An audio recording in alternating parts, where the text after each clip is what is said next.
Salam alaikum Azul Filaoun, bonsoir. Le vendredi 117 est à escompter sur les pires violations de la Constitution commises par le pouvoir algérien. En effet, la férocité avec laquelle les forces sécuritaires, police, DCRI ont agi relève d'actes criminels. Nous le savions en tant que peuple, mais beaucoup d'entre nous se disaient qu'en cette période de fête religieuse, un peu de miséricorde, chouïa rahma, serait de mise. La police politique et ses supplétifs ont commis l'irréparable. Ils ont insulté, violenté, frappé, interpellé le peuple d'en bas, venu naturellement manifester son droit à l'autodétermination et exiger pacifiquement le changement de système pour enfin vivre dans la dignité et la liberté. Rien ni personne n'a échappé à cette violence inqualifiable, digne des pires dictatures au monde. Des présidents de partis politiques, des journalistes, des activistes et des citoyens militants ont été interpellés sur l'ensemble du territoire national. Ce pouvoir, faut-il le rappeler, antinational, antidémocratique, corrompu, n'ayant aucune légitimité, se comporte comme des voyous en utilisant la répression, la violence physique contre un peuple dont le seul crime est d'appeler à une rupture radicale avec le système qui n'a produit que la désespérance, la misère économique et le mépris. Le dernier communiqué des services de Mme Bachelet, présidente du Haut Commissariat aux droits de l'homme, est une insulte à la junte politique qui sévit dans notre pays depuis trop longtemps. Mais plus grave, souille la mémoire de nos valeureux chouhada. Quelle fierté d'avoir vu tout le peuple algérien bravant et défiant les forces de répression. Le constat est simple. Face au Hirak, le régime privé de repères et de compétences s'inscrit dans une démarche compulsive entre répression et manipulation qui constitue sa vérité politique. Le peuple du Hirak vient de donner une leçon magistrale de démocratie au tenant du pouvoir. Et on ne se départissant pas de ce qui fait sa force, son pacifisme éblouissant. À la crise politique majeure que vit le pays, M. Tebboune et son Premier ministre ont été incapables de gérer la crise économique et financière, la crise sanitaire dont l'épicentre de l'incompétence se traduit par une stratégie de vaccination qui avoisine le zéro, faisant de notre pays l'un des pays qui vaccine le moins. Le Hirak porte en lui cette détermination de révolutionner le système. Ce qui nous attend dans l'unité d'action, c'est la déconstruction de toute l'architecture criminelle sur laquelle s'est fondé le système. Ce n'est pas une réforme paramétrique qui serait vide de sens. L'ensemble de la société doit être consciente que tous les intérêts de rente seront abolis et qu'aucune force d'inertie ne saurait lui résister. À la veille de vos élections législatives, il est inutile d'attirer le peuple sur le terrain de la violence. Il ne vous suivra pas, il ne vous suivra plus. Vous n'avez pas encore compris ni le sens de l'histoire, ni la réalité de ce que souhaite le peuple. Vous avez beau menacer, interpeller, violenter, faire sortir la troupe assassinée, votre tour est passé. Et toute la culture et la nature de votre système sont devenus inopérants. Nos mythes fondateurs, nos historiques, nos révolutionnaires, nos chouhadas nous appartiennent. Nous ne vous laisserons plus aller à vos criminelles manipulations. Le peuple vous dit « Al-Sha'b tharrar huwa li qarrar ».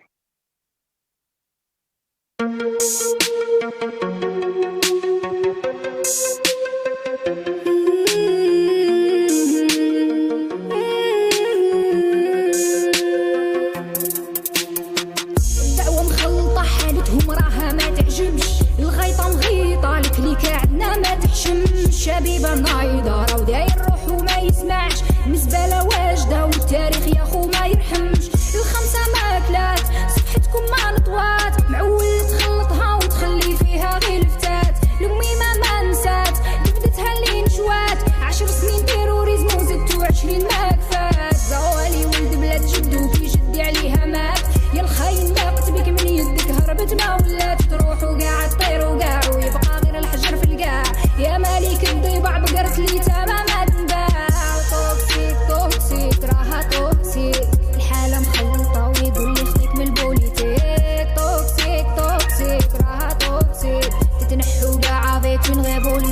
راسي فيه يا بنتي ما نهناش ملكية ما نربراش واش بقى ما خسرناش في برمة العياش شبيبة ما تعياش على بلادي ما تفراش يا بنتي ما نهناش ملكية ما نربراش واش بقى ما خسرناش في برمة العياش شبيبة ما تعياش ولاش سماح ولاش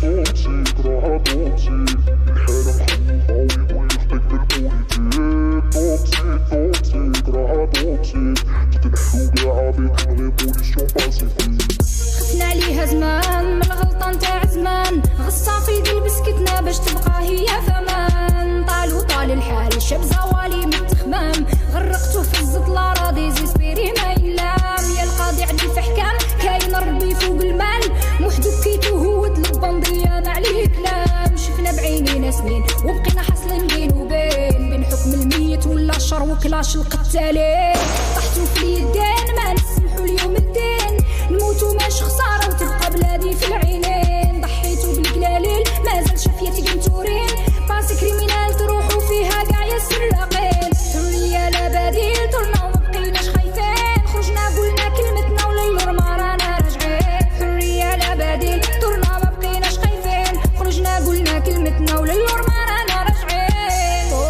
توكسيك راها توكسيك الحالة مخلطة ويقول لي خطيك من البوليتيك توكسيك راها توكسيك اسمع السون استغل دي توكسي نقيلك ودنيك يا بنتي ما نهناش ملكية ما نربراش واش بقى ما خسرناش في بلاد العياش شبيبة ما تعياش على بلادي ما تفراش يا بنتي ما نهناش ملكية ما نربراش واش بقى ما خسرناش في بلاد العياش شبيبة ما تعياش ولاش سماح ولاش يا بنتي ما نهناش ملكية ما نبراش واش بقى ما خسرناش.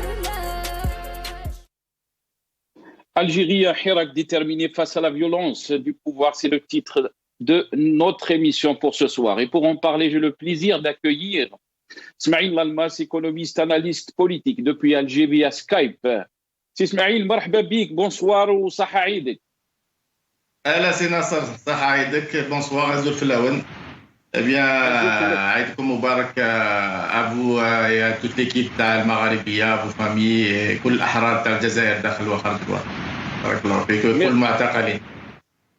Merci, Ismaïl, barakallahu fik. Je vous remercie beaucoup d'avoir accepté cette invitation. On aura aussi le plaisir d'accueillir Monsieur Mohsen Belabbas, président du RCD. Il sera avec nous aussi depuis Alger. Monsieur Karim Tabou, coordinateur national de l'UDS depuis Alger aussi. Ihsan El-Qadi, directeur de Maghreb Émergent et Radio M. Et Maître Zoubida Assoul, avocate présidente de l'UCP. Elle sera avec nous aussi depuis Alger. On me dit que Monsieur Mohsen Belabbas est avec nous. Monsieur Mohsen Belabbas, bonsoir. Merci d'avoir accepté l'invitation. Marhaba bik, Azul Fillah. Et Saha Aïd. Bonsoir et merci pour l'invitation. Saha Aïd, كل الجزائريين. Merci Mohsen Belabbas. Mohsen Belabbas, on a avec nous Ismaïl Lalmas. Ismaïl Lalmas, je vais commencer avec vous cette émission. Donc, si on revient un peu sur la journée d'hier, vendredi 117, des arrestations à l'appel, si on peut dire, c'est inédit qu'on voit des personnalités politiques, des chefs de parti. Je vais revenir sur ça avec M. Mohsen Belabbas, mais vous-même aussi, vous étiez arrêté hier. Votre sentiment, Ismaïl Lalmas? Comme chaque vendredi, j'avais donné rendez-vous à des amis pour bien sûr pour marcher et pour manifester comme chaque vendredi. Je me suis retrouvé vers 13h45 au niveau de la place Odin et subitement, enfin j'étais sur le trottoir. D'ailleurs j'avais croisé auparavant Laskeri et Mohsen. Je marchais sur le trottoir, la place Odin. Et il y a eu quatre éléments civils à la sécurité qui sont venus pour me demander de les suivre. Donc j'ai été interpellé vers 13h45 Je me suis retrouvé dans le fourgon de la police et Daouni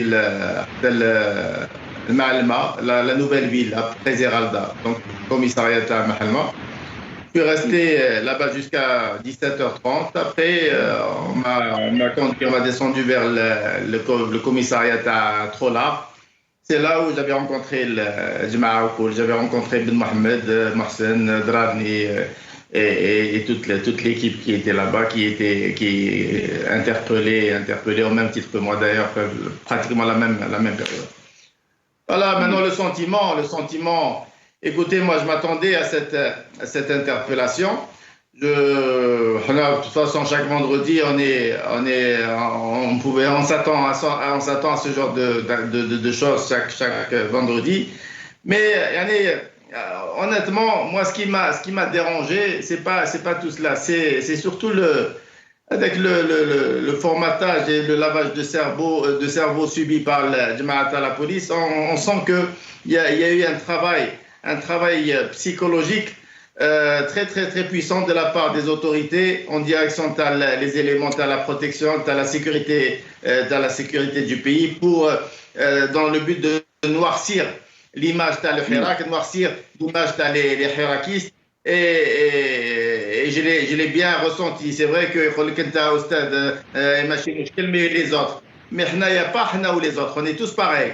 On est tous pareils, on est sortis pour un même objectif, on est sortis pour sauver notre pays qui part à la dérive, on est sortis pour essayer de corriger ce qui ne va pas, pour essayer de mettre en place un état de droit, pour aller vers la légitimité, pour mettre en place un état basé sur des institutions légitimes, etc. Donc c'est l'objectif de tous les hirakistes. Mais un travail de ça n'a pas été fait par les autorités, enfin par les responsables, les services de sécurité, où les policiers ou les agents que j'avais rencontrés avaient une image bien ternie du Hirak. Et moi, ce que j'ai retenu de 117, c'est surtout cela. Maintenant, tout ce qui est répressif, etc., ce n'est pas nouveau. Ça n'a jamais vraiment cessé. Sauf que c'était périodique. Il y avait des moments où il y avait beaucoup d'intensité, où le niveau de répression était très élevé. Et il y a des périodes où c'était assez supportable. Mais là, depuis quelques semaines, le niveau était vraiment élevé et ça devient vraiment insupportable, sachant qu'il n'y a aucun argument valable de la part du pouvoir pour exercer ce genre de pression face à une révolution pacifique. Donc, ce qui fait que il y a beaucoup de choses à tirer du 117, mais ce qu'il y a, c'est que nous avons marqué le vendredi 117 et nous avons gagné la sympathie de beaucoup d'Algériens et nous avons gagné la sympathie de beaucoup d'Algériens qui ne se sentaient pas concernés par le Hirak et nous avons gagné la sympathie de beaucoup d'étrangers et nous avons gagné la sympathie de soi déjà. Hein? Nous sommes sortis grandioses de vendredi 117, mais l'État a perdu. Moi, ce que je retiens, c'est que le pouvoir a perdu face au pacifisme. Donc, le tout répressif a perdu face au pacifisme de notre révolution. Restez avec nous, Monsieur Smaïl Lalma. Je vais revenir à vous. Je sais que vous m'avez dit que vous n'avez pas beaucoup de temps. Vous avez des invités. Mais je vais donner la parole à Monsieur Mohsen Belhabbas, que je remercie encore une fois d'avoir accepté cette invitation. Mohsen Belhabbas, après donc cette arrestation d'hier, bien sûr, on a vu aussi plusieurs centaines, si on peut dire, et on parle d'un chiffre de 1000 personnes qui ont été arrêtées hier. Monsieur Mohsen Belhabbas, comment peut-on décrire la journée d'hier, vendredi 117? La description est facile. Nous sommes face à un pouvoir qui panique, mais qui surtout a décidé de garder le pays dans une instabilité qui risque de mener le pays vers une dérive. Certains, c'est ça qu'on dit comme ça. On a l'impression que c'est un choix. Le pouvoir veut maintenir l'Algérie dans un état d'instabilité avec une répression féroce, des arrestations illégale et arbitraire, mais surtout une incompétence criante au niveau des centres de décision. Nous sommes vraiment, en tout cas, c'est la conclusion à laquelle je suis arrivé hier. Il y a comme une forme de volonté chez les dirigeants de pousser les jeunes Algériens à une radicalisation, à voir fuir le pays pour certains. Pour nous, en tout cas, c'est tout ce que j'ai ressenti durant les 7 heures de privation de liberté que j'ai passé au niveau du commissariat. Et ça, c'est inédit, Mohsin Belabès, depuis le début de ce Hirak. On n'a pas vu des chefs de parti. On parle de vous-même. Donc, vous êtes chef de parti, président du RCD, qui est un parti légal en Algérie. Et là, on se demande pourquoi arrêter des personnalités politiques, des personnalités du Hirak, mais aussi des journalistes qui étaient arrêtés parce que juste ils couvraient les manifestations.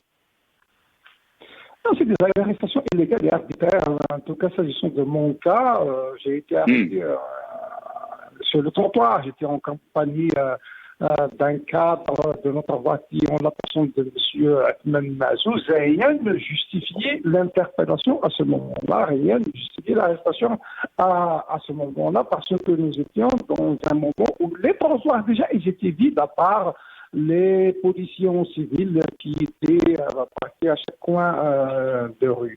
Donc nous n'étions pas au milieu d'une marche populaire, et même dans le cas où nous étions en pleine marche, l'arrestation aurait été aussi illégale, parce que la constitution algérienne garantit le droit et la liberté de marcher à tous les Algériens.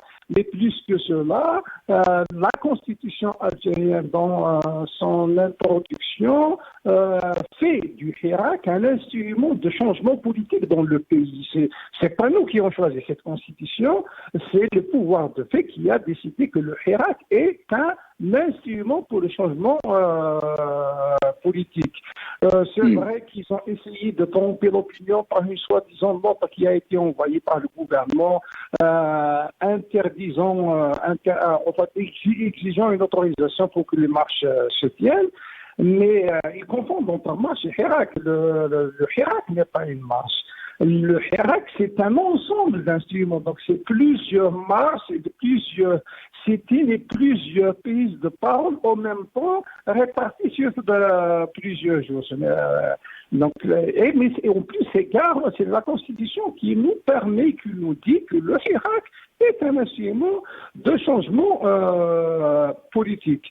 Mais c'est encore pire dans le cas des journalistes, parce qu'un journaliste qui couvre une manifestation dans laquelle soit autorisé ou pas, c'est son métier que de couvrir ce genre d'événement. C'est son rôle, il est payé pour ça.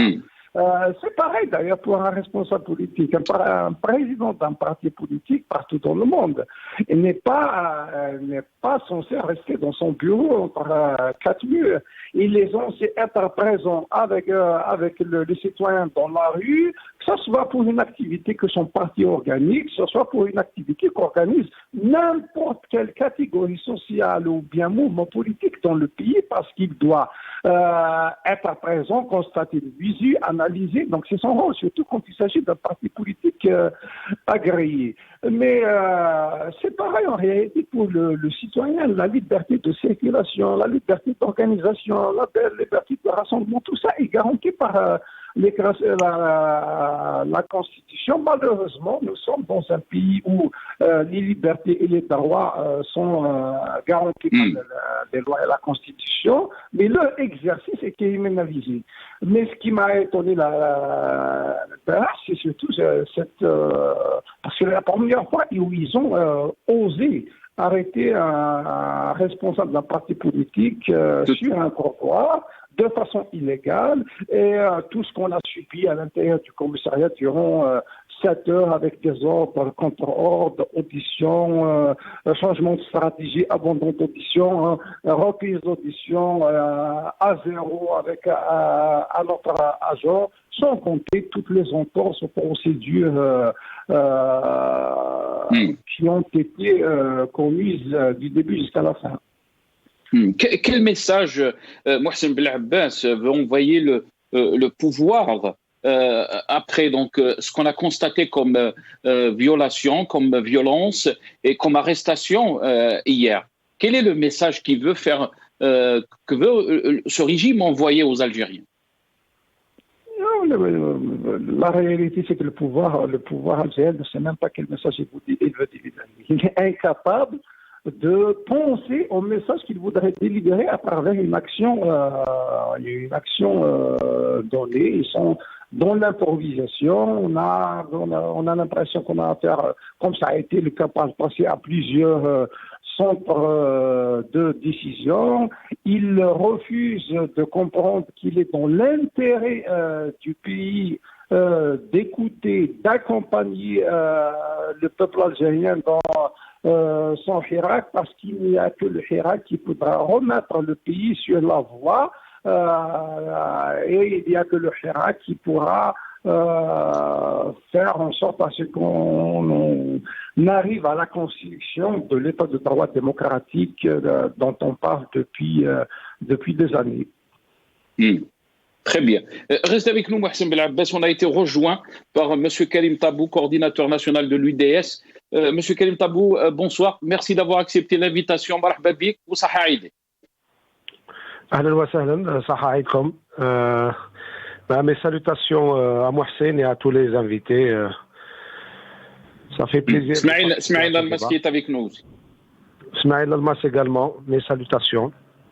Merci Karim Tabou. Si on revient un peu sur la journée d'hier, Karim Tabou, on a vu bien sûr des arrestations. On parle de plusieurs centaines. On a avancé un chiffre de 1000 personnes qui ont été arrêtées hier sur tout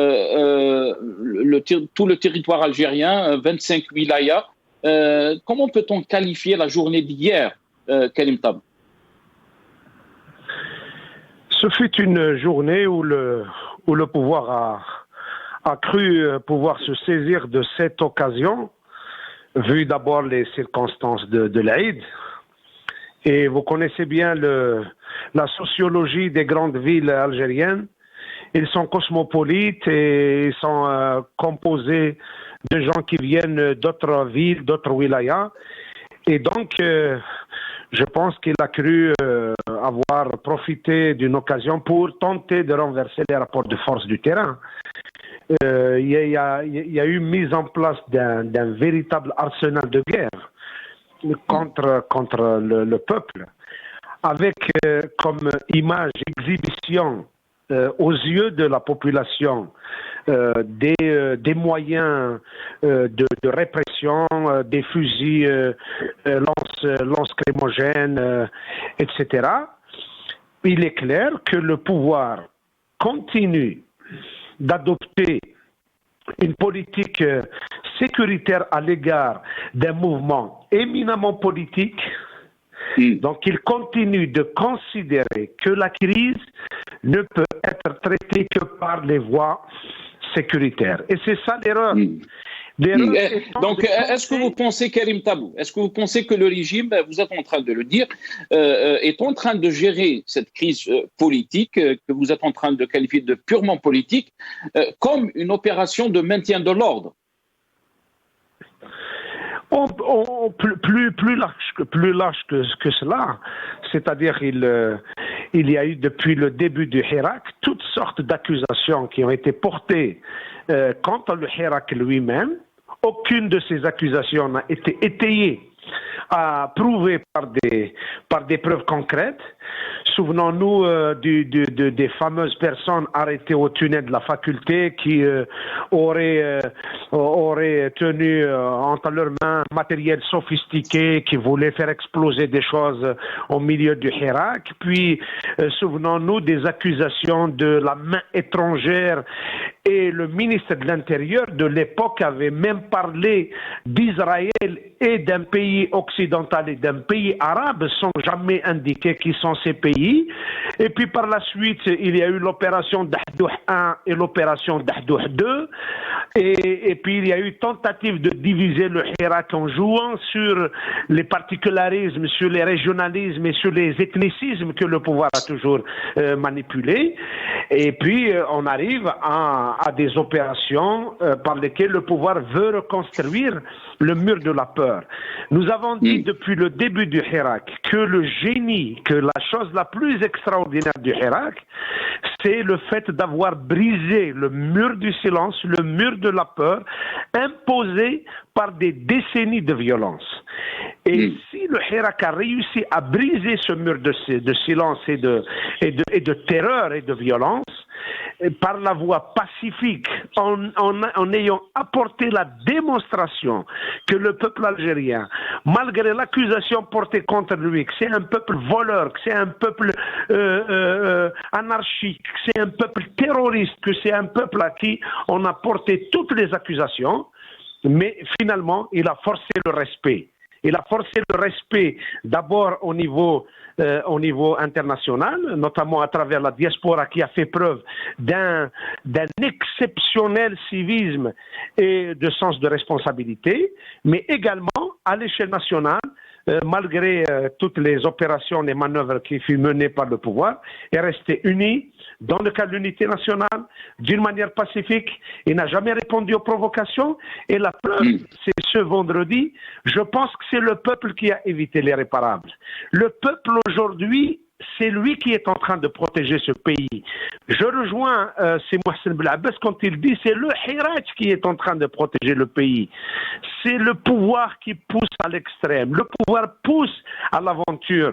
Et c'est le Hirak qui est aujourd'hui comme une digue pour protéger ce pays. Et c'est ça l'esprit de responsabilité. Et je pense que cet arsenal, entre guillemets, cet arsenal de guerre qui est mobilisé, sur le plan tactique, je peux dire que c'est la bataille psychologique de gagner par les Algériens. Parce que quand un pouvoir arrive à ce stade, jusqu'à assiéger des wilayas entières, à occuper la rue, à mobiliser des milliers et des milliers et des milliers d'agents des services de sécurité pour remplacer le peuple. En fait, il a ramené un peuple avec des bâtons à la main pour remplacer le vrai peuple. Lorsque vous êtes dans une attitude de substitution d'un peuple en uniforme contre le peuple pacifique, démocratique, et là, c'est la dictature. Ça, c'est la définition de la dictature. Très bien. Restez avec nous, Karim Tabou. Smaïl Almas, je vais revenir à vous. Est-ce qu'on peut dire que le Hirak a réussi à s'imposer avec, bien sûr, son pacifisme? Vous avez parlé aussi de guerre psychologique, de la réussite du Hirak face à l'approche du tout sécuritaire et oppressif du pouvoir.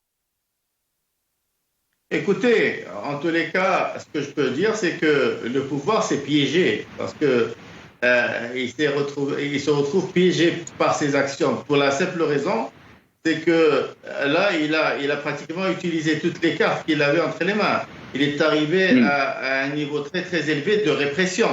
Et là, maintenant, après ce qu'il a fait hier, qu'est-ce qu'il lui reste comme action répressive à faire? Il lui reste plus rien. Je pense que tout le monde a compris que c'est sa dernière cartouche, ce qui fait que il est dans une situation très très très délicate. Et c'est pour ça que je dis que le message du vendredi 117 était très clair, était très significatif, était très fort. Et la sagesse et le pacifisme a gagné sur la répression et sur le tout sécuritaire. Ce qui fait que le Hirak est sorti gagnant hier. Et je pense que tout le monde a compris que cette semaine est une semaine déterminante pour la suite de cette révolution pacifique.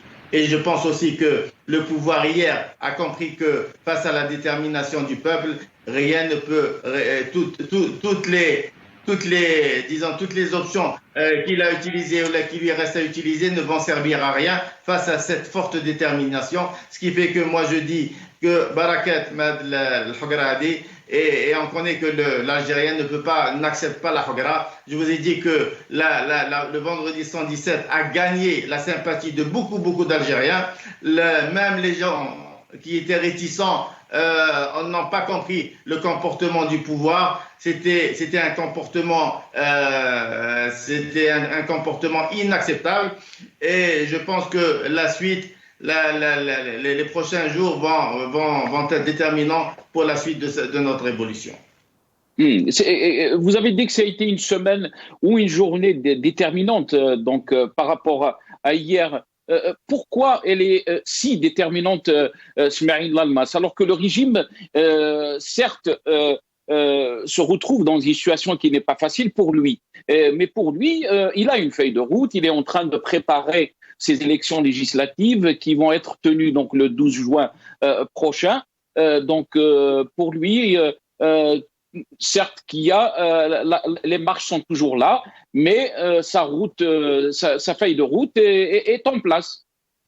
Écoutez, c'est Nasser, s'il avait une feuille de route, comme vous le dites, qui était vraiment efficace, sur laquelle il pouvait compter pour se maintenir au pouvoir, pourquoi utiliser toute cette répression dans ce cas-là? Le pouvoir était sûr de lui, pourquoi utiliser toute une armée pour casser la dynamique révolutionnaire et pour casser le Hirak vendredi 117? Pourquoi utiliser toute cette force pour assiéger un grand nombre de wilayas? Je crois qu'il y a eu 25 ou 26 wilayas qui étaient pratiquement sous les feux les forces de sécurité. Donc je pense que le pouvoir sait qu'il a une feuille de route très très fragile, et le Hirak, avec ses différentes options, l'ont bien fragilisé, ce qui fait que ce qui lui reste à faire, c'est aller vers le tout sécuritaire et le tout répressif, sachant que vous avez en face de vous un pouvoir qui ne sait pas écouter, un pouvoir qui ne sait pas parler, un pouvoir qui ne sait pas négocier, un pouvoir qui ne croit pas au dialogue,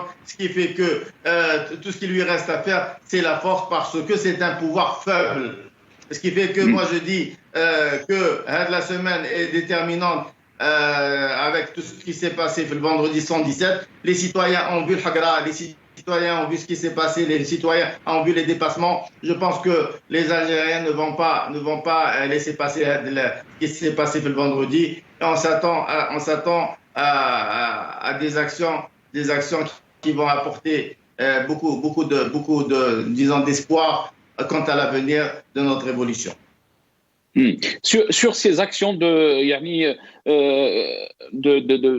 l'avenir, quel genre d'action on peut attendre de Hirak? Cette question peut-être, je vais la poser à vous trois, mais je vais commencer avec Mohsen Belhabbas. Mohsen Belhabbas, qu'est-ce qu'il peut faire maintenant, le régime? Est-ce qu'il a encore des cartes à jouer? On a vu tout cet arsenal répressif, des arrestations à l'appel. Qu'est-ce qui lui reste comme carte à jouer, ce régime, Mohsen Belhabbas? Moi, je ne crois pas qu'il a encore des cartes à jouer. C'est un pouvoir qui est fini, qu'il le veuille ou non, parce que nous sommes en 2021. La force des pouvoirs politiques, c'est leur capacité à convaincre. Là, nous avons affaire à un pouvoir qui veut contraindre, qui veut obliger par la répression, par la violation de la loi, par les arrestations.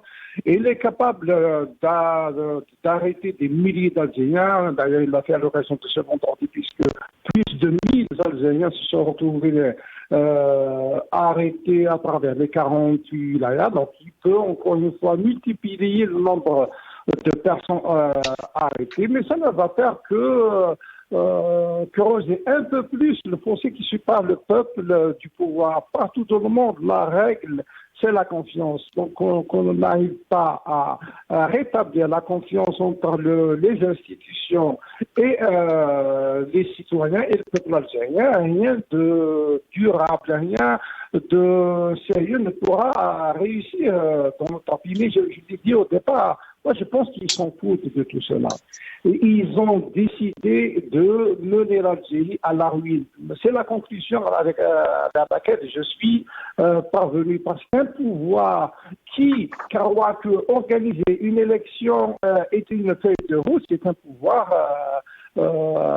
inconscient, parce que organiser une élection présidentielle ou bien une élection législative ou bien un référendum sur la Constitution ne peut pas constituer une feuille de route. Un pouvoir qui refuse de dialoguer avec les acteurs politiques, qui soient dans le Hirak ou dans des partis politiques et la société civile, c'est un pouvoir qui ne peut pas mener le pays à bon port. Un pouvoir qui empêche des journalistes de faire leur travail, ce n'est pas un pouvoir qui pourra mener le pays à bon port. En réalité, nous, Algériens, nous devons comprendre un peu plus que nous l'avons compris déjà en février 2019, que c'est par notre mobilisation, c'est par notre pacifisme que nous pourrons sauver notre pays. Il n'est pas trop tard pour sauver notre pays. Je constate que de plus en plus, il y a une volonté chez les dirigeants de semer un peu plus les germes du désespoir. Et c'est vrai que nous avons constaté que la haraga a repris de plus belle, puisque c'est des milliers d'Algériens qui sont signalés sur les côtes espagnoles et italiennes. Mais je sais qu'il y a des millions d'Algériens qui n'ont pas encore perdu espoir, et je suis convaincu que beaucoup d'Algériens vont reprendre encore espoir et reprendre avec le Hirak, parce que le Hirak est la seule voie maintenant pour sauver le pays. Mais si le régime décide d'amener ce Hirak dans un autre terrain, peut-être qu'il, lui, maîtrise mieux, qui est, entre guillemets, bien sûr, la violence. Il faut rappeler que, bien sûr, le peuple algérien, depuis le début du Hirak, a tenu donc à son pacifisme. Est-ce que vous pensez que le régime a ce choix et peut utiliser ce choix, Mohsen Belabès? En fait, moi, je ne pense pas que ça va être un choix, mais c'est son incompétence et son autisme qui fera qu'on peut se retrouver dans ce genre de situation. Parce quelle que soit la stratégie que le pouvoir doit réfléchir, mettre en place, en tout cas sur laquelle il doit réfléchir, il doit avoir un objectif. C'est quoi l'objectif du pouvoir? Si son objectif se limite à bloquer et à arrêter le Hirak, c'est pas un bon objectif pour un pouvoir politique. L'objectif doit être toujours un objectif positif. Donc, s'il ne se met pas comme objectif le rétablissement de la confiance entre les Algériens et les institutions officielles, rien de sérieux ne pourra être entamé. S'il se met comme objectif le rétablissement de cette confiance, là, il sera obligé d'aller vers un dialogue sérieux, responsable, ouvert, dans lequel tous les acteurs doivent être associés. Et c'est ensemble que nous allons mettre en place les mécanismes, les instruments, voire même les objectifs à court et à moyen terme pour faire sortir notre pays d'une crise qui en réalité depuis 1962. Très bien. Restez avec nous, Mohsen Belabès. Karim Tabou, est-ce que ce régime a le choix, mais seulement celui d'écouter le peuple qui demande, bien sûr, Daoula Madaniya, Machi Askariya, qui demande donc une Algérie libre et indépendante, une justice indépendante. Karim Tabou. En tout cas, il y a des exemples qui sont là. si vous voyez le nombre de réfugiés de beaucoup de pays qui, par la faute de leurs dirigeants et qui ont poussé vers l'extrême, ben ils sont plus de 10 millions de Syriens à se retrouver dans toutes les capitales du monde à faire l'aumône et à se retrouver dans des conditions de précarité, de violence en tout genre. Je ne veux pas faire les parallèles entre l'Algérie et la Syrie, mais le départ du pouvoir serait la solution la moins coûteuse pour un pays comme l'Algérie. La solution la moins coûteuse serait que ce régime choisisse de partir d'une manière pacifique, parce que le peuple a donné une leçon sur les possibilités de chercher des solutions d'une manière pacifique. Jusque-là, le peuple algérien n'a pas apporté une quelconque revendication, j'allais dire, de nature à régler les comptes ou à proclamer la violence quelconque. Bien au contraire, il a fait preuve de sagesse, il a fait preuve de responsabilité, il a fait preuve de pacifisme et il n'a pas voulu que le Hirak bascule dans un sens ou dans un autre. Quelle que soit la nature des manœuvres qu'il y a eu, souvenons-nous de la manœuvre par laquelle le pouvoir avait tenté de porter atteinte à l'unité nationale en essayant de dresser les uns contre les autres au début du Hirak, et je passe sur toutes les manœuvres qui se sont passées. Le peuple est resté uni, pacifique, et il n'a pas succombé aux sirènes de la violence, même si le pouvoir a non seulement pratiqué la violence sur le terrain, mais il a également mobilisé sur la toile et sur les réseaux sociaux une armée de mercenaires qui pousse à la violence, qui profèrent des discours ethnicistes, des discours de haine, des discours portant atteinte à la vie des gens, portant atteinte à l'honneur des personnes. Mais malgré cela, les Algériens, ils sont restés pacifiques. La contre-révolution a été violente. La contre-révolution veut pousser à l'extrême. Le pouvoir est en train de chercher dans le Hirak et il n'a pas trouvé.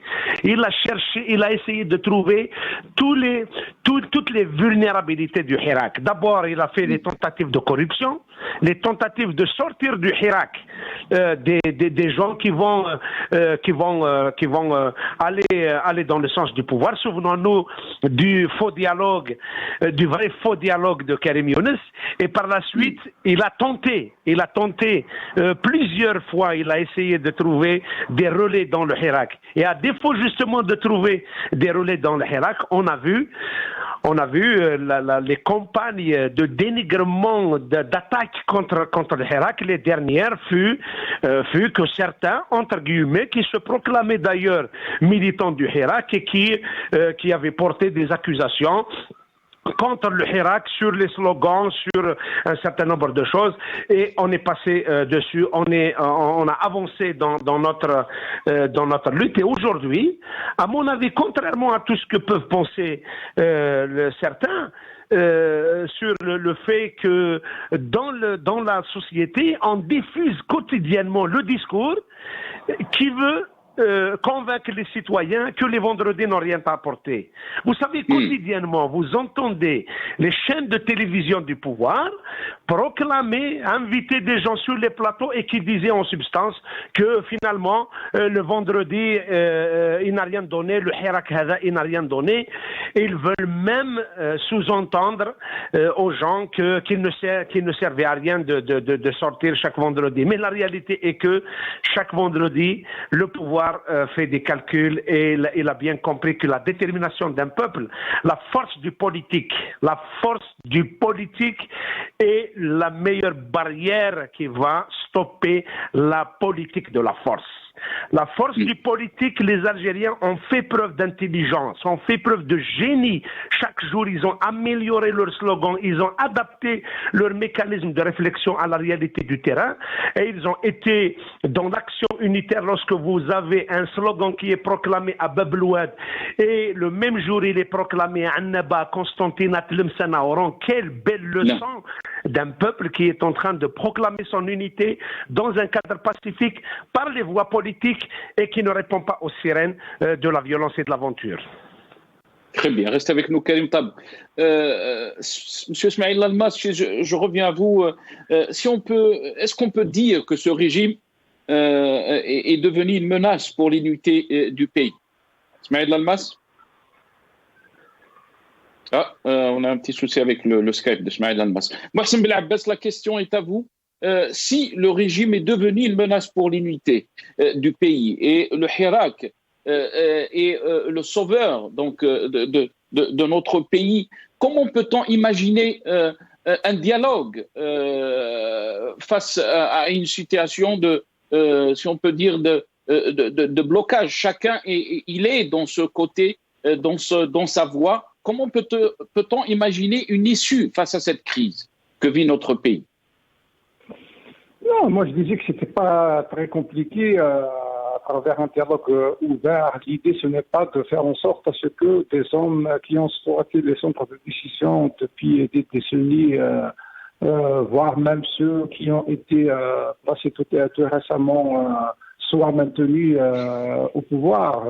L'idée, c'est de mettre en place des institutions légitimes qui garantissent l'état de droit démocratique. Moi, je ne désespère pas de voir tous ces gens qui sont en ce moment dans les centres de décision se dire qu'à un certain moment, nous avons échoué, nous devons laisser place à la compétence, laisser place à la légitimité, parce que malgré tout, ils doivent se dire que nous sommes tous algériens, nous sommes concernés par l'avenir du pays. Mais c'est vrai que c'est difficile d'avoir ce genre de réflexion chez des responsables. Vous savez, il fut un temps, on disait souvent, nous avons des hommes de pouvoir, mais pas des hommes d'État. Moi, je dirais qu'actuellement, nous n'avons ni des hommes d'État ni des hommes de pouvoir. Nous avons des hommes de paille avec une incompétence créable par-dessus le marché, irresponsable. Parce que là, il ne s'agit pas seulement de se maintenir à des postes de responsabilité au niveau de l'exécutif Europe, mais il s'agit de réfléchir à l'avenir du pays, à l'avenir de nos enfants, aussi. C'est pas des solutions qui sont compliquées, c'est pas des solutions qui sont difficiles. Moi, je suis convaincu, encore une fois, qu'il y a possibilité de faire de notre pays, en l'espace de quelques années, une véritable puissance régionale, que ce soit sur le plan économique, sur le plan culturel, sur tous les plans, parce que nous sommes, je dirais, un grand chantier. Rien de sérieux n'a été entamé dans le pays. Les solutions existent. L'état de droit démocratique dont on parle n'est pas compliqué à mettre en place. L'instrument principal, c'est de garantir la séparation des pouvoirs. Nous avons besoin d'un pouvoir judiciaire totalement séparé du pouvoir exécutif et législatif. C'est un minimum. Nous avons aussi besoin d'une séparation effective du pouvoir législatif et exécutif. Nous avons besoin d'instruments qui garantissent des élections libres et transparentes dans notre pays. C'est avec toutes ces conditions que nous pouvons garantir que la compétence politique et la légitimité démocratique et populaire arrivera au centre de décision. Très bien, merci à vous, Mohsen Belabbas. Karim Tabou, je vais revenir à vous.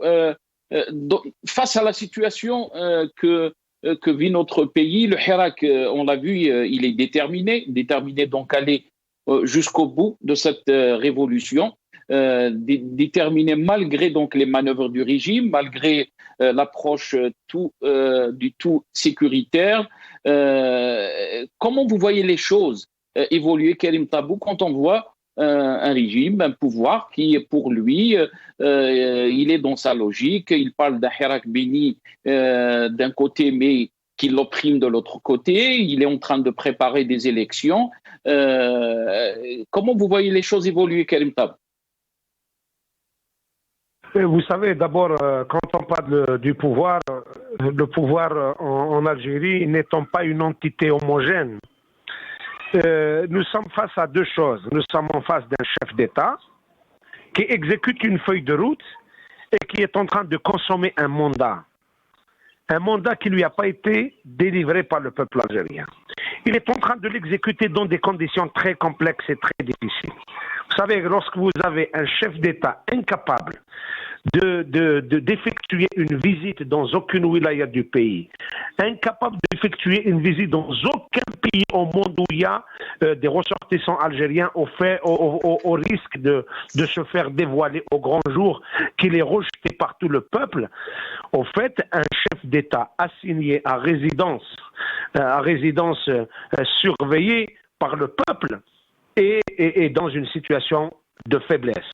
Maintenant, le pouvoir dans sa globalité, je pense que même avec les truchements qu'il y a eu, c'est-à-dire que désignation d'un chef d'État, concoctage de constitution, mise en place d'une assemblée nationale qui va être en tout cas une assemblée, mais qui ne soit ni nationale ni populaire, puisque ça va être constitué de gens qui sont choisis par le pouvoir et qui sont pour la majorité des gens qui ont fait preuve de délation et de soutien au pouvoir. En tout cas, vous imaginez dans un pays où un chef d'État a été désigné, il change de constitution, il met une assemblée et vous avez tout le peuple dehors. Vous avez tout le peuple dans les rues qui proclame que vous êtes illégitime, que ce pouvoir doit partir, que le système doit changer. Je ne pense pas que le pouvoir ait une feuille de route dans la réalité. Il essaye de gérer, il a cru pouvoir prendre à l'usure, comme ce fut d'ailleurs le cas pour plusieurs mouvements de contestation par le passé.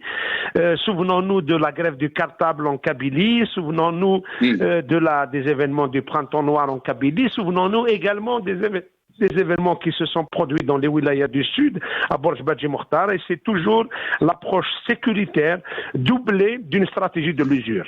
C'est-à-dire prendre les gens dans le temps et puis les matraquer pour les faire renoncer à leur engagement politique.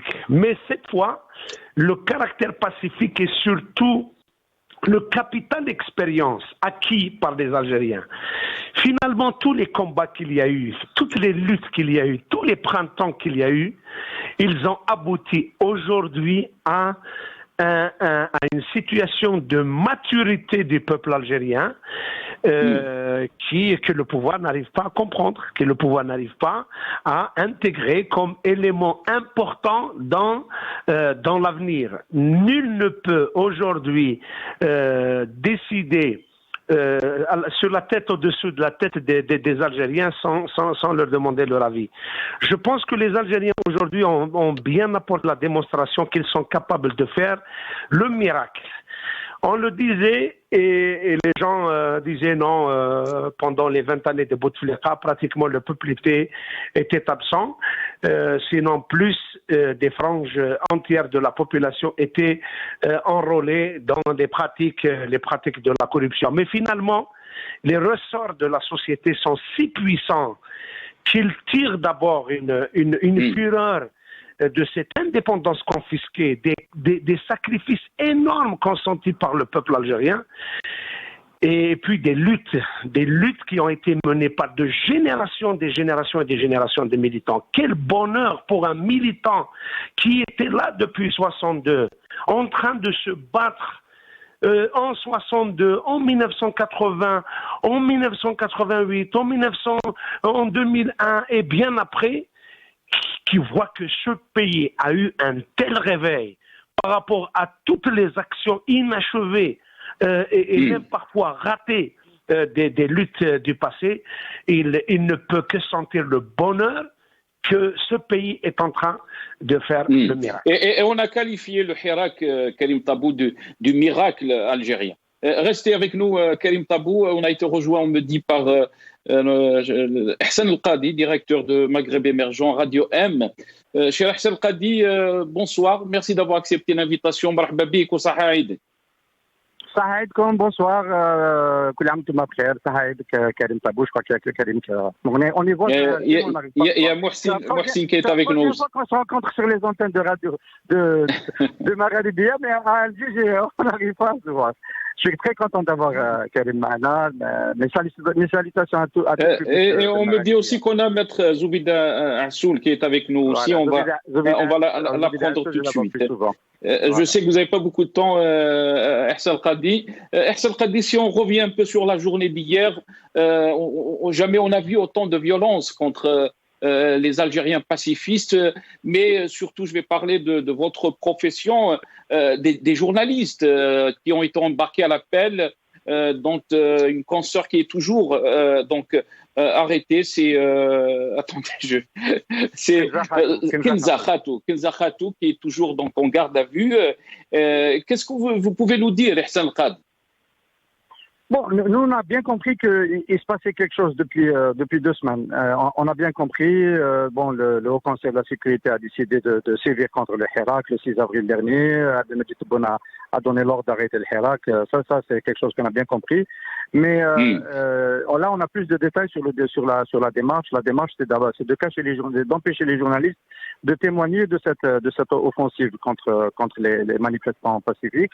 Et donc tous les mardis et de plus en plus maintenant les vendredis, on commence par arrêter les journalistes avant de commencer à réprimer. Et on essaie de faire en sorte que la répression se passe dans un huis clos médiatique. Voilà un peu la politique qui est suivie. Et donc dans la journée d'hier, il y a eu 16 interpellations juste à Alger, dont 3 collaborateurs, 3 salariés de Tawana. Linda Abou, Kenza Khatou, Sidi Ahmed Belchani et le présentateur vedette que nous revendiquons tout le temps, Khaled Darni, qui présente le Café Presse Politique. Ils ont arrêté plusieurs fois. Tout le monde a été relâché en fin de journée, sauf Kenza Khatou. On ne sait pas pourquoi. Jusqu'à l'heure d'aujourd'hui, Maître Assoul vous dira tout à l'heure, elle a essayé de se rapprocher d'elle pour savoir exactement qu'est-ce qu'on lui reprochait. Sa famille, j'étais avec sa famille il y a encore 1 heure. Elle n'a pas encore réussi à lui rendre visite, donc on ne sait pas ce qui lui est reproché exactement. Pourquoi le procureur de la République a décidé de transformer l'interpellation de Kenza Khatou en garde à vue. Pourquoi autant de violence, Hassan El-Qadi, quand on a entendu le pouvoir qualifier le Hirak de béni, que les Algériens de l'autre côté, depuis le début de cette révolution, sont restés pacifiques? Bon, il y a beaucoup d'analyses possibles. Enfin, la plus probable, c'est qu'en fait, on ne sait pas faire autre chose que ça. C'est le logiciel qui conduit aux affaires du pays. C'est un logiciel sécuritaire. On l'a expérimenté avec Ahmed Kaïd Salah face au Hirak en 2019. Il y a une tentative de détournement de la révolution. C'est la révolution qui a fait tomber le bouteflikaisme et ses apôtres. Et donc, la hiérarchie de l'ANP a essayé de s'approprier dans un élan, en fait, qui est en fait une contre-révolution, de s'approprier cette victoire du mouvement populaire, de la révolution. Et depuis, on est resté sur cela. C'est-à-dire qu'en fait, ça aurait pu être une stratégie d'attente. Depuis, on est resté sur cela. On a placé un président le 12 décembre d'autorité. Puis derrière, la feuille de route, le peuple n'y a pas adhéré. On ne pourrait pas y adhérer. C'était clair que ce n'était pas possible parce qu'on était toujours dans l'accaparement du pouvoir. Et moi, j'ai le sentiment que plus on avance dans le temps, moins il y a de pensée politique, de capacité à envisager l'avenir autrement que par l'approche sécuritaire. Et ce qui se passe depuis le 6 avril dernier, malheureusement, le montre dans le cas de la presse. Aujourd'hui, on a le sentiment que casser le thermomètre va faire disparaître la fièvre. Qu'est-ce qui va arriver? Nous, on est Radio M. Qu'est-ce qu'on est? On est poursuivi. On est attaqué de tous bords. Moi, j'étais convoqué 2 fois à la gendarmerie nationale. On a inventé une affaire de toutes pièces, une affaire Nabil Mellah, Nabil Mellah, le troisième investisseur dans la société par action de notre société par action. Il est membre du conseil d'administration de l'entreprise qui édite Radio M. Les attaques sont claires. Dans tout ce qu'on a arrêté hier, on a retenu Kenza Khatou. Bon, je ne sais pas si c'est orienté, on ne le sait pas encore à cette heure-ci, contre Radio M, mais on a de bonnes raisons de quand même continuer à penser qu'il y a un acharnement contre nous. Donc, nous ils peuvent nous arrêter à tout moment, stopper l'édition, à tout moment. Mais est-ce que ça va régler le problème de l'image, de la couverture des Hirak? Il y aura toujours des citoyens journalistes qui vont continuer à couvrir les activités qui se déroulent dans l'espace public. Et donc, de la même manière que pendant une année, le Hirak avait choisi de s'arrêter à cause de la crise sanitaire, et il a bien fait, évidemment, il ne fallait pas prendre de risques de ce côté-là. S'il devait être stoppé, la revendication qu'il porte en lui, qui est une revendication très forte pour le changement, il va continuer, et avec ou sans journaliste témoin, avec ou sans journaliste. Donc, c'est la mauvaise stratégie, cette stratégie de casser le thermomètre pour se dire qu'il n'y a plus de fièvre. C'est une fuite en avant, et nous passons notre temps à le répéter, à dire que ce n'est pas comme ça qu'on sortira de cette terrible crise dans laquelle nous sommes enlisés. Nous nous sommes enlisés par la faute de l'entêtement du pouvoir militaire qui décide et qui, encore une fois, va dans la mauvaise direction. Est-ce qu'on peut parler de l'impasse du pouvoir face à la force du Hirak et à son pacifisme? Allô?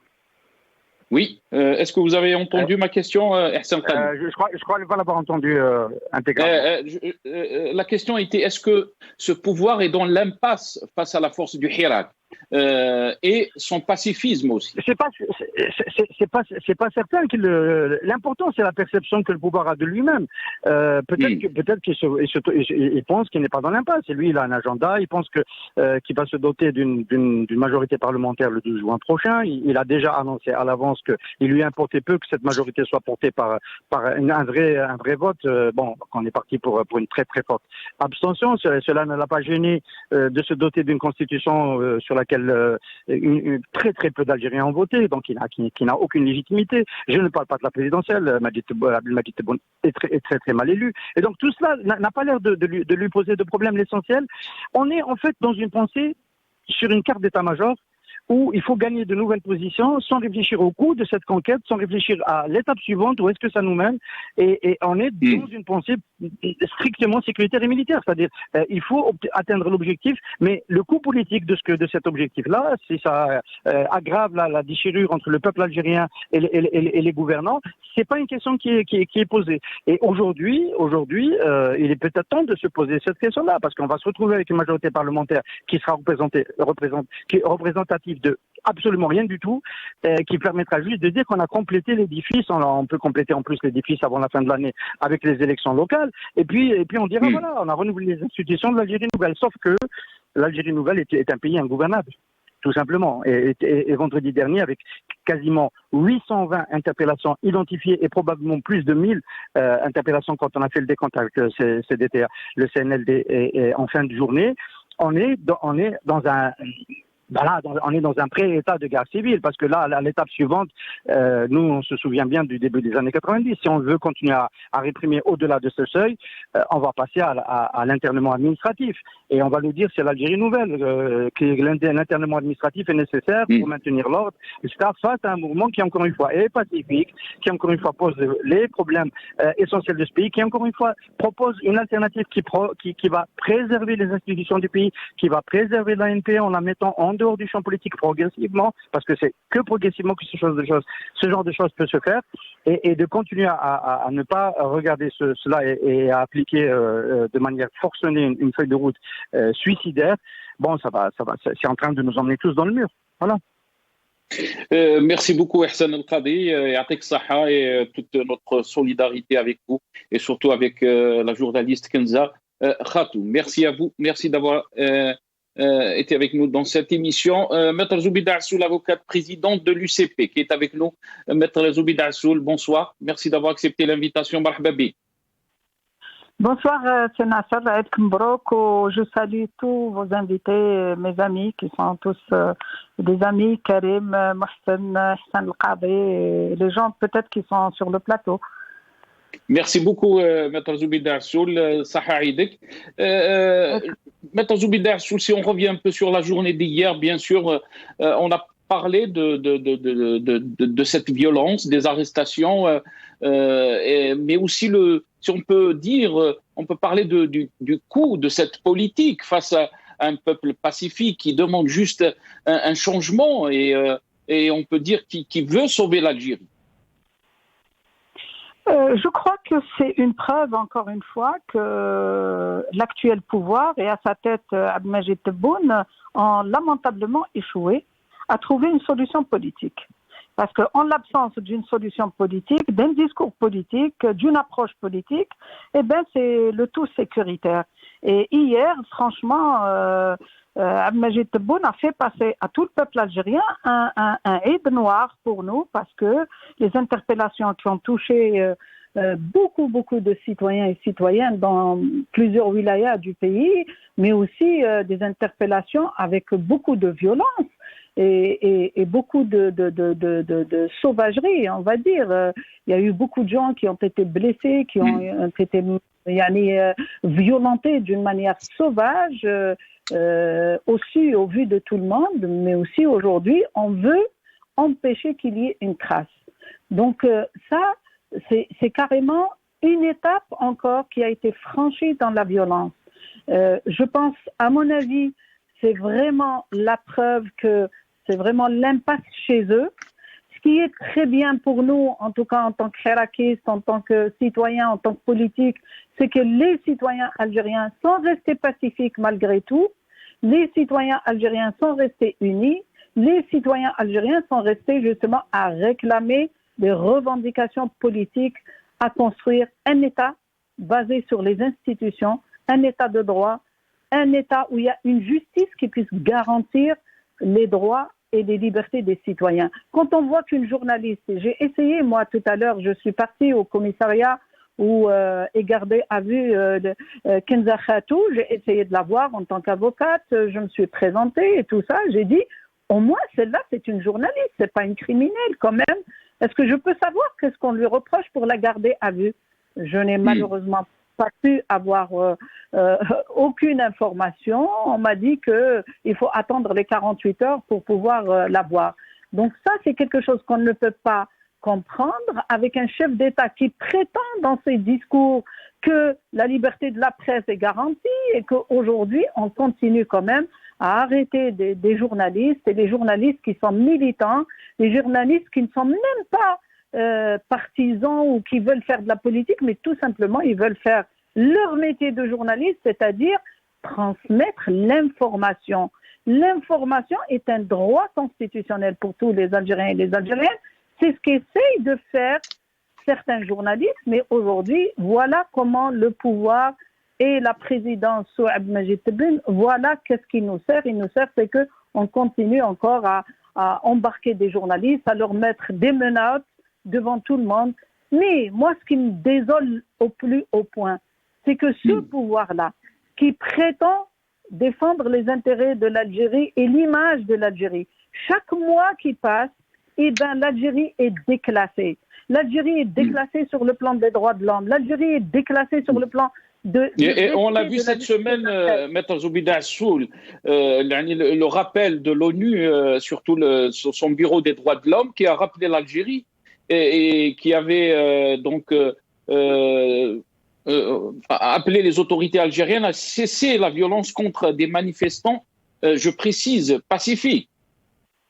Mais absolument, non seulement les Nations Unies doivent réagir parce que l'Algérie a ratifié toutes les conventions internationales relatives aux droits politiques et droits économiques et droits sociaux des citoyens du monde, mais en plus, quand on regarde aujourd'hui que le ministère de l'Intérieur, sous le pouvoir de Abdelmajid Tebboune, qui disait que le Hirak est béni, qu'il l'a mis dans le préambule de la Constitution et qui dit que le Hirak a a aidé à sauver le pays, et ben aujourd'hui, ce ministère, aujourd'hui, pour moi, le dernier communiqué du ministère de l'Intérieur est une pratique qui menace les institutions de l'État, parce que ce n'est plus possible dans un État qui se dit un État de droit, qu'on continue à gérer le pays par des communiqués inidentifiés, sans aucune signature. Personne n'a le sens des responsabilités de mettre son cachet et son nom et sa qualité. Et en plus, on interdit à des Algériens, on les soumet à de l'arbitraire, un hirak qui a duré pendant 2 années, et le pouvoir a essayé de le récupérer. Et aujourd'hui, on demande au Hirak de faire des demandes de déclaration pour faire les marches, alors que la loi qui régit les réunions publiques et tout ça, c'est une loi qui a été promulguée le siècle passé, c'est-à-dire le XXe siècle, en 89, et qu'aujourd'hui, cette loi, juridiquement, elle est caduque, et qu'aujourd'hui, nous avons une nouvelle, soi-disant, constitution, mais qui n'a pas encore donné toutes les lois, parce que justement, elle reste inapplicable de par l'absence des lois et de par l'absence de volonté politique de mettre des lois qui soient en conformité avec cette constitution. Aujourd'hui, voilà, comme ils nous ont fait à nous, en tant que parti politique, l'UCP, on a eu droit au même communiqué qui nous intimide, qui nous menace, et aujourd'hui ils ont mis en pratique leurs menaces en introduisant 2 actions judiciaires devant le Conseil d'État pour demander la dissolution de l'UCP et aussi l'arrêt de ces activités partisanes, comme si en Algérie on avait des activités politico-partisanes. Tout le monde sait qu'à chaque fois que nous demandons juste une salle pour nous rencontrer en tant que politique, on nous a toujours refusé, donc il n'y a pas d'activité politique. Et puis depuis qu'il y a le Hirak, tous les partis politiques qui sont restés en conformité et en adéquation avec les revendications populaires, et nous, l'UCP, on a commencé à sortir bien avant le Hirak, contre le 5e mandat, pour le changement, pour une rupture avec ce système, et bien aujourd'hui, tous ces gens-là, on essaye de les casser, de les éliminer de la scène politique, parce que de toutes les manières, nous, on est de Hirak, et moi j'ai dit de toutes les manières, même si vous allez dissoudre, vous allez nous enlever quoi? Juste un papier d'agrément de l'UCP. Et c'est pas ça qui va nous faire arrêter, parce que nous sommes des militants, nous resterons dans le Hirak, nous resterons à revendiquer le changement d'une manière pacifique. Mais aujourd'hui, moi, ce que je peux dire à Sénat en conclusion, c'est que ce n'est plus un problème de pouvoir ou d'homme. Aujourd'hui, l'Algérie, en tant qu'État, est menacée par les pratiques de ce pouvoir. L'image de l'Algérie. Qui peut aujourd'hui, quelle est la crédibilité de ce pouvoir vis-à-vis de ses partenaires étrangers? C'est pas l'opposition, c'est pas le Hirak qui porte préjudice à l'Algérie. C'est le pouvoir en place, avec ses pratiques, avec son non-respect des lois d'abord du pays, mais aussi des conventions internationales qui le Très bien. Maître Zoubida Soul, excusez-moi, jusqu'où peut aller ce pouvoir? Vous avez parlé donc des arrestations des journalistes, mais aussi on a avec nous M. Mohsen Belabès qui était aussi arrêté hier, qui est le président du parti RCD. Là, on se pose la question, jusqu'où peut aller ce pouvoir dans ces pratiques du tout sécuritaires? Il n'ira nulle part, il est tout à fait dans l'impasse. Et Mohsen Belabès, c'est pas la première fois, le parti du RCD, parce que il est dans la ligne droite avec les revendications du peuple, il est dans le Hirak depuis le début, et ça n'a pas commencé aujourd'hui. Le RCD a été plusieurs fois vraiment mis à l'index par le pouvoir. On lui a interdit même d'avoir une salle pour organiser son conseil national. On a enlevé l'immunité parlementaire à Mohsen Belabès. On a essayé de lui... et puis il passe, finalement, ils nous passent tous les uns après les autres. Et hier, ils l'ont interpellé, comme ils m'ont interpellé moi auparavant, comme ils nous ont emmenés... Karim Tabou qui a été emprisonné. Karim Tabou qui a passé quand même 9 mois en prison, comme beaucoup d'autres, comme Khaled Darani, comme Fodel Boumela, comme un tas de militants. Mais c'est vrai, mais même en février de 2019 à Sénat, le 24, moi j'ai été gazé à lacrymogène par la police. J'ai été embarqué dans un commissariat de midi jusqu'à 20h. C'est une pratique qui n'est pas nouvelle, mais là, il passe quand même, il franchit une étape. Aujourd'hui, ils ne font plus de différence. Il y a même maintenant des tentatives pour essayer, même les avocats que nous sommes, ils essayent de nous enlever notre humilité en tant qu'avocats, défenseurs des droits humains et des droits de l'homme, mais aussi des défenseurs des délits d'opinion et des détenus d'opinion et des détenus politiques. On essaie aujourd'hui de nous dire, même les avocats, on peut les poursuivre, même les avocats, on peut utiliser la force contre eux. C'est ça, c'est toute une philosophie qui est mise en place. Mais moi, je me dis aujourd'hui, s'il y a encore des gens qui ont un minimum de sens des responsabilités, on ne peut pas construire un pays, un État sans peuple. C'est impossible. Aujourd'hui, le peuple algérien, alhamdoulilah, ya Rabbi, et on continue tout le temps à le clamer, nous, en tant que politiques. Il faut que nous restons pacifiques, il faut que nous restons justement unis, il faut que nous essayons de protéger notre pays. Même si ce pouvoir, avec sa violence, il veut nous emmener vers la violence, mais nous, on restera pacifiques. On restera tout le temps sur cette ligne qui est notre philosophie d'arriver à un changement pacifique, progressif, mais pacifique. On ne va pas céder à la provocation ni à la violence. Merci, Maître Zoubida Assoul. Je voulais juste vous souhaiter un très bon anniversaire. Je sais que c'est votre anniversaire aujourd'hui. Je vous souhaite tout le bien. Merci, Maître Zoubida Assoul, avocate et président de l'UCP. Il me reste quelques minutes. Très rapidement, Karim Tabou et le dernier mot aussi à vous, Karim Tabou et Mohsin Belabbas. Vous avez parlé de ce capital d'expérience qu'a acquis le peuple algérien à travers ses expériences. Karim Tabou, est-ce que vous pensez que la donne a changé, que le peuple n'est plus le peuple des années 80 ou des années 90 et que le régime n'a plus le choix, mais seulement d'écouter son peuple? Karim Tabou. Vous savez, Mouloud Ma'amri Rabbi Rahmou, il a laissé une très belle citation. À chaque fois, c'est bien de la rappeler. Il dit quels que soient les obstacles que l'histoire lui apportera, c'est dans le sens de sa libération que mon peuple et les autres à travers lui ira. C'est-à-dire, quelle que soit la nature des obstacles qui vont se dresser contre le Hirak, contre la volonté du peuple, en tout cas, c'est vers sa libération, c'est vers sa réussite, c'est vers sa victoire que le peuple algérien est en train d'aller pas à pas. Et personne ne peut, en tout cas, il n'y a pas de modèle dans le monde d'un pouvoir de ce type qui a réussi à se dresser contre la volonté du peuple. Merci Karim Tabou. Mohsin Belabbas, le dernier mot vous revient. Est-ce que le chemin de la liberté a été tracé par le peuple algérien depuis le début de cette révolution 2019? On a vu une détermination extraordinaire, malgré la violence, malgré les arrestations, mais tout semble, rien ne peut arrêter donc la détermination de ce peuple.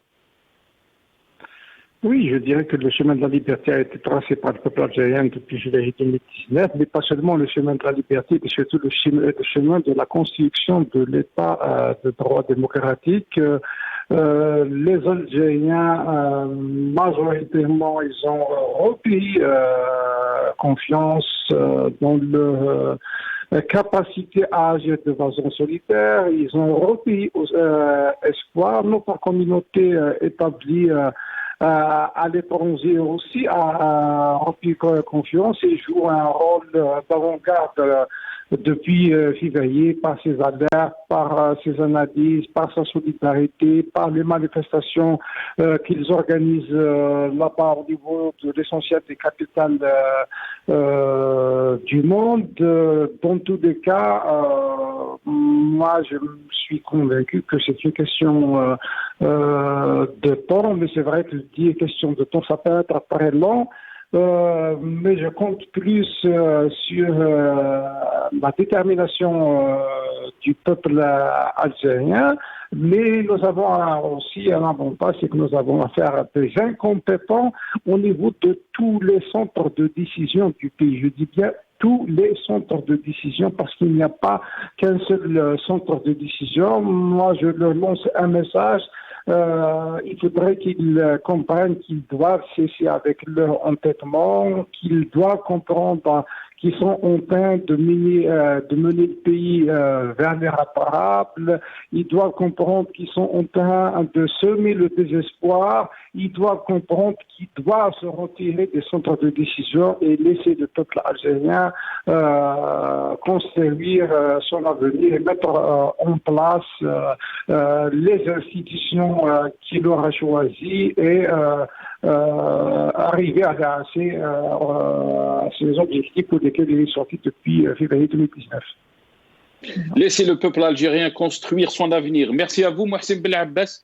Merci d'avoir participé dans cette émission, Mohsen Belabbas, président du RCD.